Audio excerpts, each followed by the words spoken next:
So, Nightmare Alley by Guillermo del Toro. His new film, Why Did I Switch This Off? Let's talk, let's find out.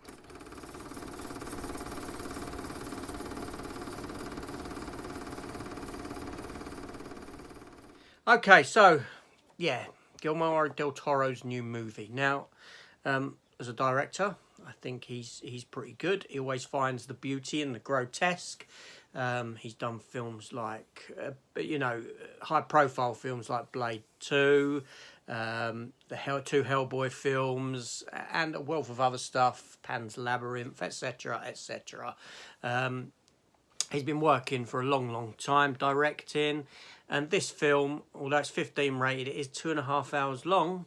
It has a wonderful cast to it, a cast that drew me in. Bradley Cooper as Stanton Carlyle, Cate Blanchett stars in it, Dr. Lilith Ritter, Toni Collette as Xena. No, not that Xena. Xena the Seer. You followed up with character actors like Ron Perlman, who's often works with Guillermo del Toro. Why can't I get his name out? Willem Dafoe, Mary Steenburgen. It's also, the screenplay is also by Del Toro himself. Now, I know that this film is based upon a film that came before, I think maybe 1947, something like that. I know nothing about that. I know nothing about anything before that, what it's based on or anything like that. It is a sort of film noir kind of a style movie. And it's set in a period like the early... So say about 1920s, not that sort of era, an era that I quite like in American history. But ultimately I got about half hour into this film and switched it off. So technically this isn't a review per se, because I can't review a film I haven't seen. However, I can give my thoughts on half hour of a film that I have seen that I was subsequently not overly impressed with, and it made me reach for the control button and press stop. So yes, so what went wrong? Okay. So there are some spoilers in the story sense in the opening of this, I suppose. I'll tell you what I'll do. I will put a spoiler review there, a spoiler sign for the entire section that I'm talking about the film. When that's gone, you know that it's safe.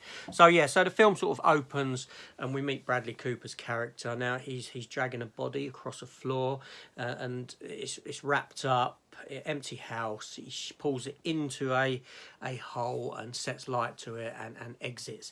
He then sort of hits the road.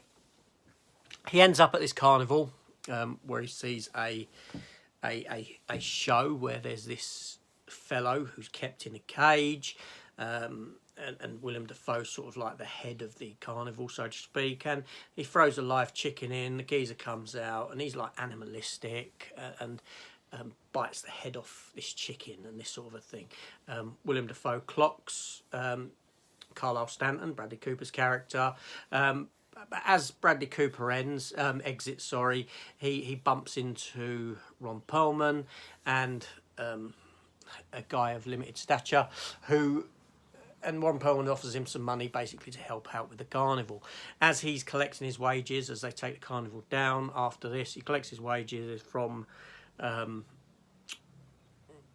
Willem Dafoe, who shortchanges him because he knows that he's seen the show but hadn't paid for it.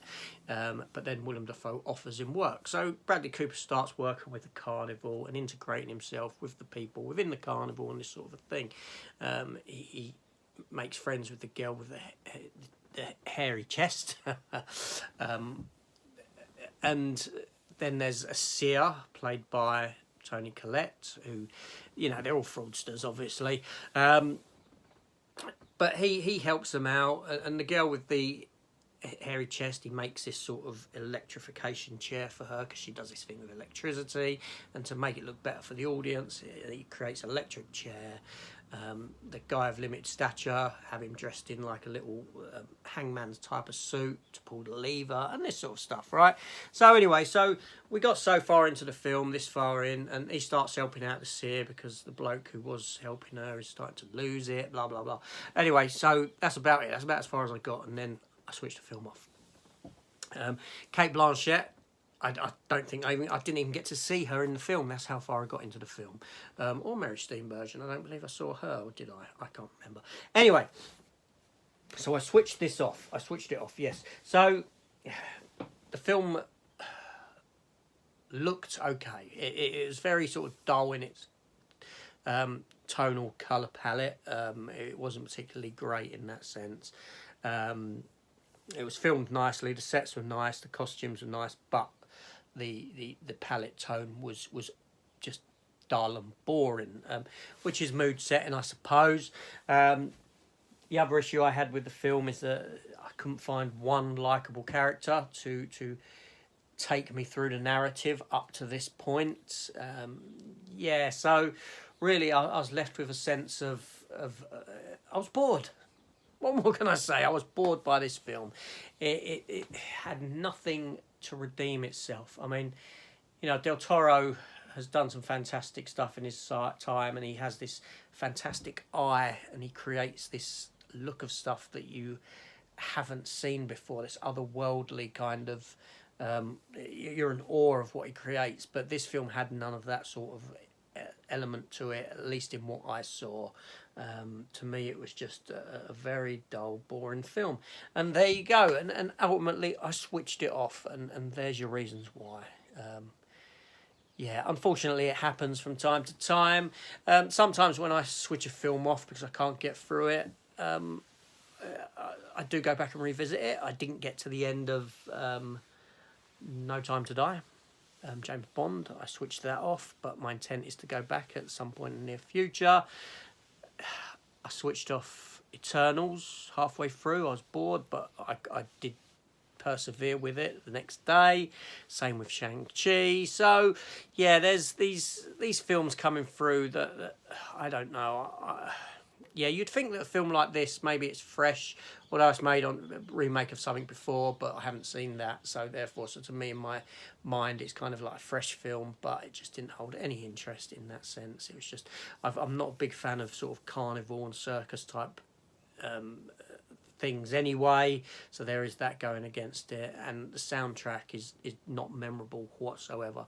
But it's a shame because a great director, fantastic cast, and for me it was boring. But then that's what art is, it's subjective. I'm not going to knock anyone that likes the film, and ultimately, you know, yeah, that's the way it works. People like some stuff, people don't like other stuff. And unfortunately for me, this one I didn't like. Anyway, so this is AJ. Thanks for watching. I will talk about other films. If I, you know, it's worth talking about films that I switch off. It is, because there's obviously an element that's wrong with them, for me personally as a viewer. So why not get into that stuff as well? Anyway, so this is AJ. Thanks for watching. Please consider hitting the subscribe channel. Leave a comment down below if you've seen this film and if what you actually think of it. I know it hasn't made the money back on its budget and this sort of a thing. It may well do at some point. It's a pretty new film, but I think came out late last year. But anyway, so that's it. I'm getting it going, and I'll see you on the next one. Take care all, and have a nice evening.